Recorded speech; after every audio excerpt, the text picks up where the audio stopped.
Next, I'd like to present the Bloomington Normal Area Convention and Visitors Bureau CEO Crystal Howard, accompanied by President Carlo Robustelli, and they will give the next presentation. So welcome, Crystal. Come on up.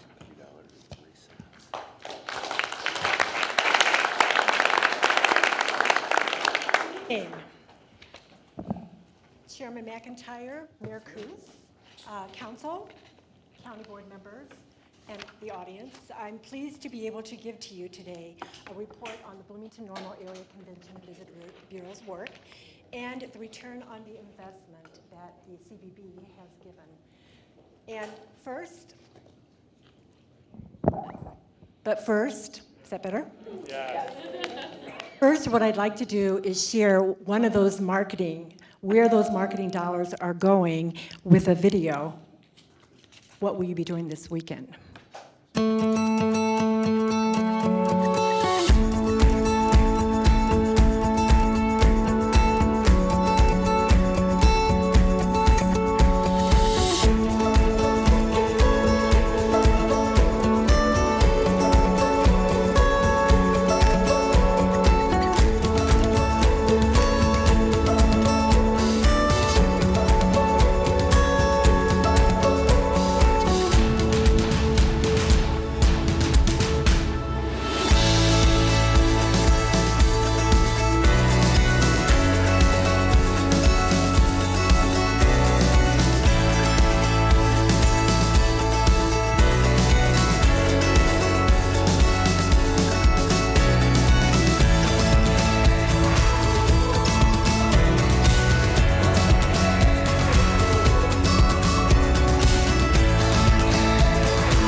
Be in awe, be in local flavor, be in good company, be in the moment, and be in our story.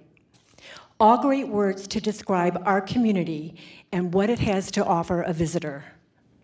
Our mission is to enhance the region's economic vitality, sustainability, and quality of life by marketing the county as a compelling destination. And the key word is marketing.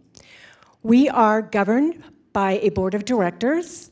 Carlo Robustelli is our board chairman, and he's going to jump in and answer any questions, any hard questions, right? We have many people in the room, many board members in the room, elected officials. You can see all the names up here. And we just want to say thank you to them for their guidance, for their support, for their direction, for giving us that mission statement and taking the time to attend all the meetings that we have. Without them, we could not even accomplish our mission. And we do make sure that they get monthly reports from the Bureau on all activities. And so we do appreciate that. A little bit about our funding. 46% of our funding is through the Bloomington and Normal visitor-paid hotel tax. 37% of our funding comes from the Illinois Office of Tourism through a local tourism and convention bureau grant called the LTCB, which is allocated from the state hotel tax. This is a matching grant, and funds matched come from the local hotel tax. Our board approves our budget and gets a detailed report monthly on all of our expenditures. The city managers also receive a report on how the funds received are allocated. So the positive aspect of our funding is that the visitors are paying the taxes where we're getting our funding from. When they stay in a hotel, they pay 12% hotel tax. If they're 6% of that is local hotel, and 6% of that is a state tax. Other communities in central Illinois are even higher than we are. Peoria is 15% hotel tax. Springfield is 13%. And so we have a 12% hotel tax, which we are getting a part of. And visitors infuse those dollars into our community, creating those local taxes, enhancing our businesses that our restaurants, the entertainment, the hotels. They're infusing that money into our area, creating those local taxes, which a small portion is put back into the Convention and Visitors Bureau so we can go back out and market and bring those visitors back in. And that's what we do with the funding. The economic impact. When we talk about economic impact up on this screen, we're talking about groups. Our groups were at 42,790 hotel rooms in fiscal year 19. That economic impact of just those groups that were in hotel rooms was more than $6 million. And you can see what we received from the city and the town in the hotel tax dollars. So by this formula, if you take the hotel room nights and you take it by what the state of Illinois and the U.S. Travel Research says in regards to what a visitor spends in a community, we use a very conservative number of $156. And that number times the hotel rooms gives you that local impact. And with this formula, every dollar of hotel tax we receive, $11.42 is returned into the community.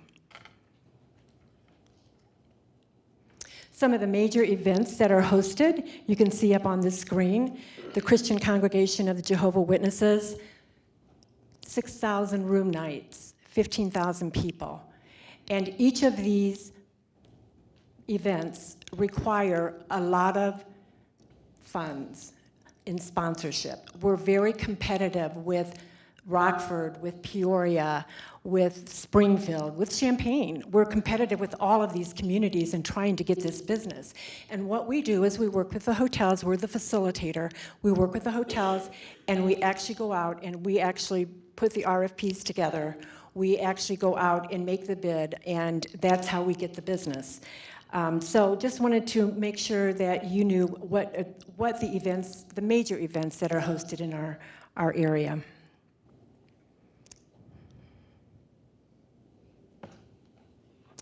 We booked 184 groups by our office. But these are group rooms. That doesn't necessarily mean the visitor that's coming in to go on Route 66. It doesn't necessarily mean that it's an individual that maybe saw some of our advertising or heard of our events on the radio. These are basically just generated by our office, and we had 184 groups booked. Our sales staff, how do we get these rooms? They call daily to organizers, many in this room. In fact, I have to tell you a story that we were trying to get the county officials of Illinois into town, and so they came in for a site inspection, and I got a hold of Carlo and said, Carlo, we're getting the county officials. We need to have somebody welcome them. So he was out of town, and he went to John McIntyre, and he said, could you greet this group, because we're really trying to get them to Bloomington Normal. John goes in, he welcomes the group. He doesn't even know this. You probably don't even know this. They actually booked 2 years convention, 500 rooms each night. So, yay! What a win for us. And we actually get a lot of our business that way. A lot of locals step forward. I mean, we've had the Chamber of Commerce, or the Chamber Convention. We've had the EDC Convention. We're working with Beth Wisman right now and Doug Johnson on an arts convention. It really does take a community to bring these groups in. We can call on a daily basis, but if we don't have people stepping forward and saying, hey, I would like to be involved and I would like to have our convention here. So thank you to those that do step forward and help with our work. Our sports, some of the trade shows that we attend right now are listed above here. Most of our business comes from making calls out. So we might have our salespeople calling 30 people a week, but we do a lot of trade shows and conferences to get the business in. And then we have a sports commission that helps. Our sports groups are one of the largest markets, and we have a sports commission. It's a department of the CVB, but it helps with development and funding of new sports events.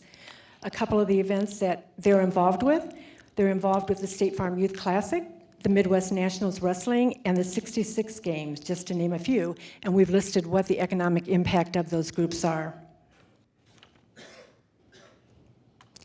We had 566,008 views on our website.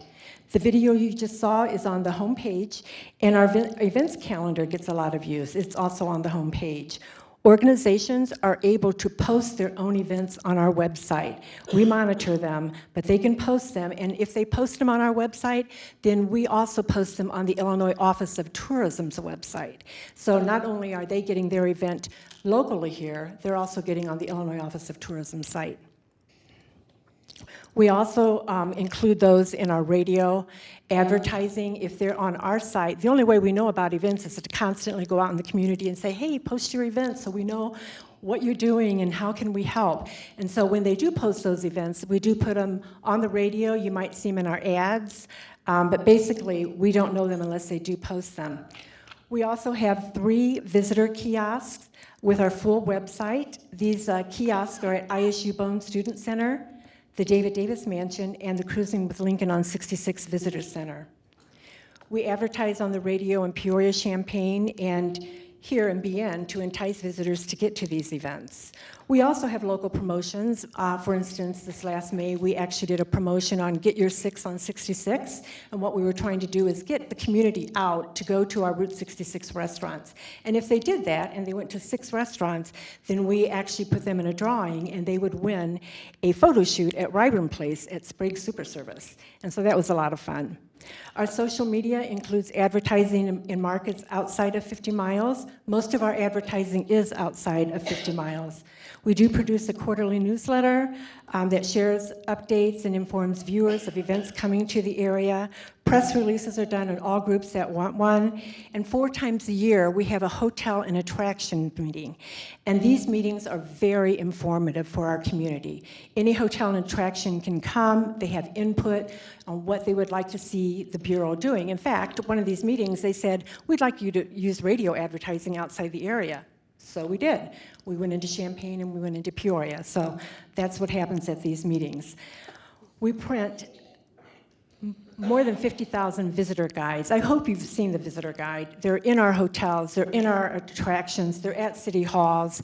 These visitor guides are our fulfillment piece for any magazine that we advertise in. That is what they get. They get this visitor guide. And so we do offer that visitor guide to anybody in the community that would like one. But we also make sure that our hotels, our attractions have these so that all the visitors that come to them, they're also distributed at our sporting events, our conventions, and all the tour groups get them. Another nice thing about the visitor guide and the distribution is the tourist information centers throughout the state of Illinois, they actually get these visitor guides in boxes. So not only are they distributed locally here, they're throughout the state, and Amtrak Union Station also has these guides. So if you're ever looking for one in any of those places, just grab one. We do tear-off maps as well. This one happens to be McLean County made, but we have specialty tear-off maps that we give to the hotels, and all of these publications can be downloaded on our website, visitbn.org. All you have to do, our meeting planning guide, our visitor guide, and all the maps are downloadable. Our advertising. We have a circulation of 1.5 million with our advertising. It includes publications like Route 66 Magazine, Illinois Meetings and Events, Travel Illinois. Most of these we advertise 50 miles outside of the area. And so we try to advertise in those magazines that will have a reader response, meaning they can check off, I'd like information, and so we can get that visitor guide out to them. Couple more of those advertising areas.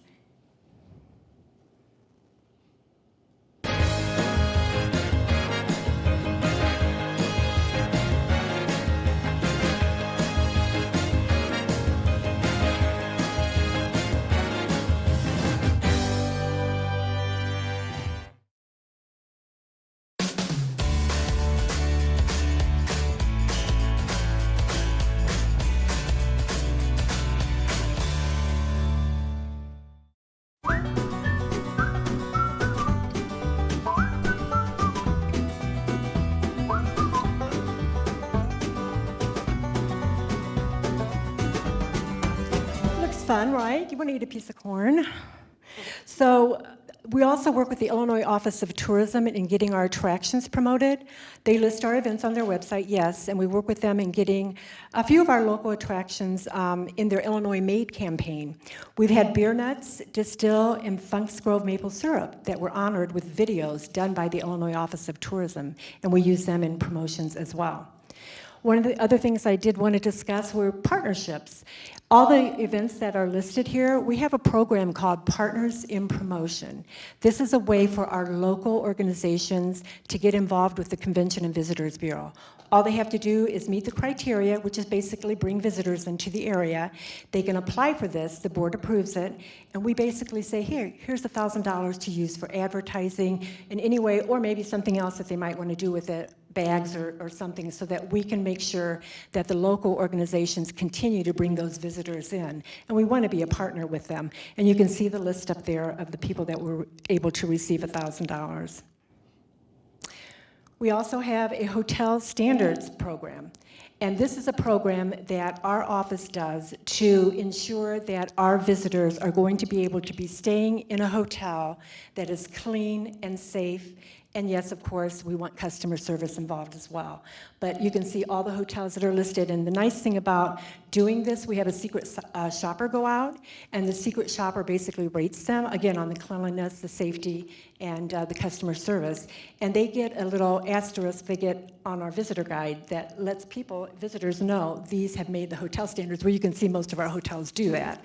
But we just want to make sure that when they come in that their experience is great.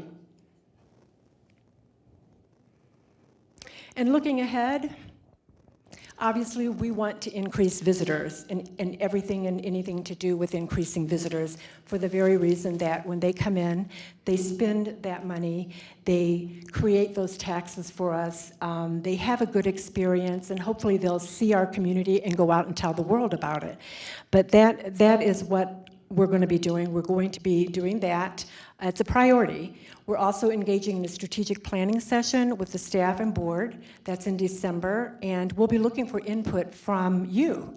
We'll be sending out surveys, so hopefully look forward to that in the next month or so, where we're wanting input from you about the CVB activities, and our board will be using those surveys.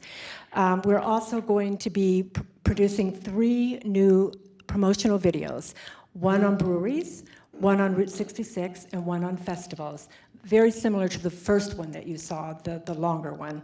But we're going to be using that in our advertising and promotions. We're going to stay involved with Be an Advantage and do whatever we can, especially in the marketing area, because we're a marketing agency, and so we'll continue our work with them. And we're going to do something new this year. We're going to be doing audio and mobile location targeting. So that's going to be kind of new for us, but we are getting into that area. And with that, are there any questions that you have about the CVB? Thanks, Crystal. Thank you for your presentation. Member Rostelli, you want to come up here and we'll see if we have questions. As chairman of this meeting, I want to remind everyone this is a Q&A, question and answer session, not time for statements. Since we have a room full of politicians, that's very easily could happen. So we'll stay on track here. Thanks, Chairman. Chairman, the closer. Let's give it for him. I'm happy to take questions. I just want to say on behalf of the board, thank you to our municipal partners. Thank you for your support. Thanks everyone who draws attention to the really cool and fun things that are happening in the community, because the agency is really a conduit. What we try to do is leverage all the fun, interesting things that are happening and position them in the market so that more people come and more people spend money, and that supports our local business. So what's brought us here today, one of the core questions that we were asked is, how does it all fit together? How do we partner? Well, I think the CVB plays an instrumental role in being a connector and sharing the amazing things that this community has to offer. And by doing that, we make this community a place where more talent, workforce talent, wants to be, or where a business wants to expand. And you know, one of the things that I've observed over the years is there are often times where I'm like, I just can't believe that this is like one of the best kept secrets that we have, right? And we have to break that mold. We have to get news out about the exciting and interesting things that are happening in our community. And the CVB is a great conduit for that. So anybody can submit an event that you are organizing through the website, and the CVB will mark it. They'll push it out. They'll put it in radio ads and pieces and those kinds of things. And any collaboration effort or any opportunities, please give Crystal or the staff a call. They'll be happy to do that. I'll stop talking and take questions. You, Donna, did you have your hand up? Oh, I couldn't hear you, that's why. I'm sorry. But I do Thank have, you. I do have Thank some you. questions. Yeah, sure. Okay. On one of the slides, it said $1 worth of tax turns into $11. Now, is that $11 worth of tax or $11 worth of cash? Basically, that's what the investment, the return on the investment is. From the hotel tax that we received from the city of Bloomington in the town of Normal, which was about $584,500, for every dollar that we received, if you take the number of hotel rooms that we had and take that times the $156 that I mentioned earlier, that gives you the over $6 million. You divide that, you come up with $11.42. So basically, I'm saying that's what's going back into the economy. Okay, so it's $1 worth of cash. The return on investment of $1 worth of cash is the 11. Correct, 1142. Okay. So it's not tax revenue. Not just, it's just going back into the area. No, not tax, I just wanted to clarify that before I went. not specific tax. Per actuarial practices, any economic impact or projection numbers should be accompanied by the assumptions that are brought forward. So we are basically assuming X number of people or X number of participants in these festivals. It also needs to include the justification for those assumptions, and then also stress testing. Are any of these three factors included in determining the dollar amount for return on investment? Well, the actual numbers that you're seeing are actually trackable rooms. These are just group. Those aren't the festival numbers you're talking about. That would be far greater.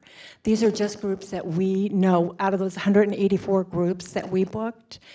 Then we actually booked 42,790 rooms from that. We know that because we track these rooms with our hoteliers. What we do is, well, the board actually gets a report every month of every single group that we book, how many rooms they are, what the attendance is, what the date is. So when that group comes in and then it leaves, we send immediately out to the hotels a pickup form.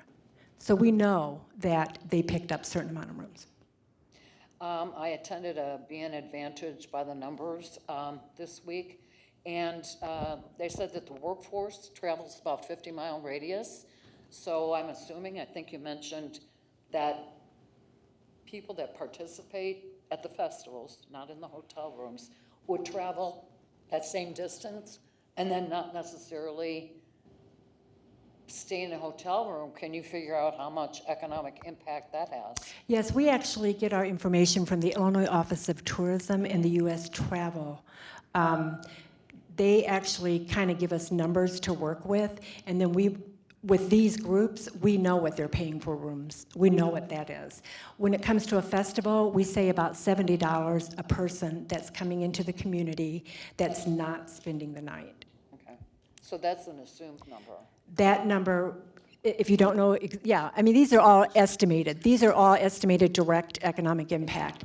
And when I say estimated direct economic impact, that isn't even including the indirect, which means that that purveyor that sold that hotel food doesn't even include any of that. It's just that direct. Okay, that leads me to the next question, to define direct versus indirect. The indirect is, as I mentioned, for instance, if the hotelier has to have cleaning solutions, well, they're actually paying, somebody's benefiting from that. That's an indirect. Well, a direct would be them going in and just paying for their meal, basically, or their actual hotel room. They're going in and paying that. All of those actually derive taxes. But that's the difference between the indirect and direct. Okay, thank you. Do we have audio guided walking tours and maybe driving tours? We actually do. We have a Lincoln tour, and you can get that from the Cruising with Lincoln on, you can get those tours from there, yes. And if you go on our website, you can see all the tours listed.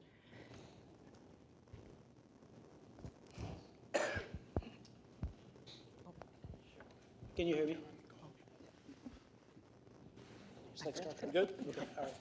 So, Crystal, could you tell us what kinds of challenging you're facing right now? What makes your task difficult currently, and maybe, in the future years, and things that we can help? Well, I would say that having facilities to be able to bring in larger groups, whether it's sports or conventions.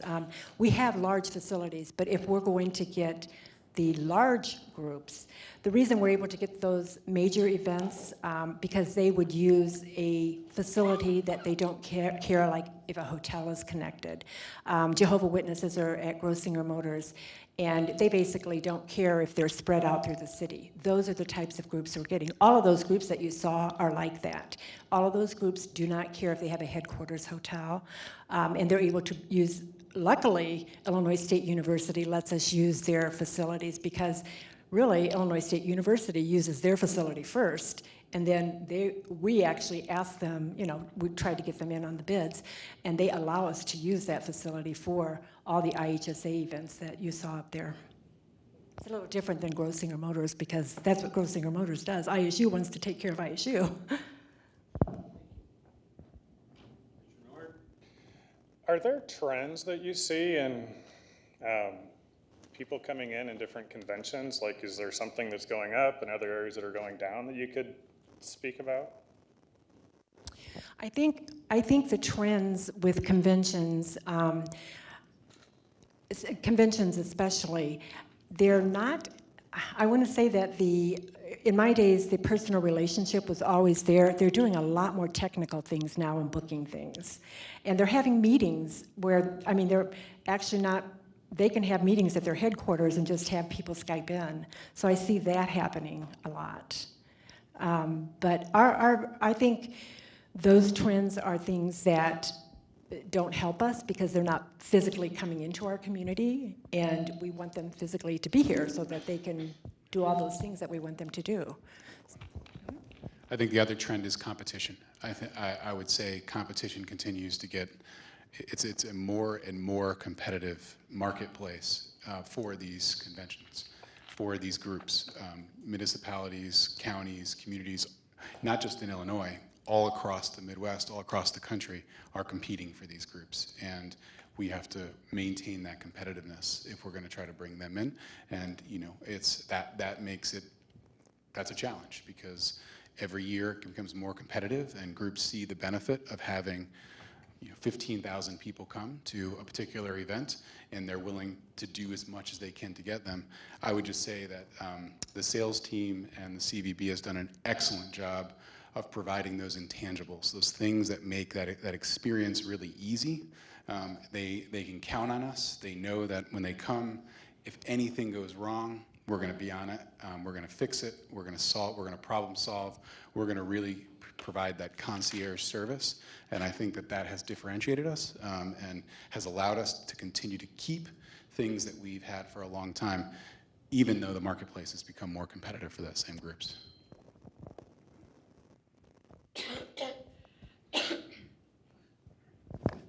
All right, Crystal, Carlo, thank you very much.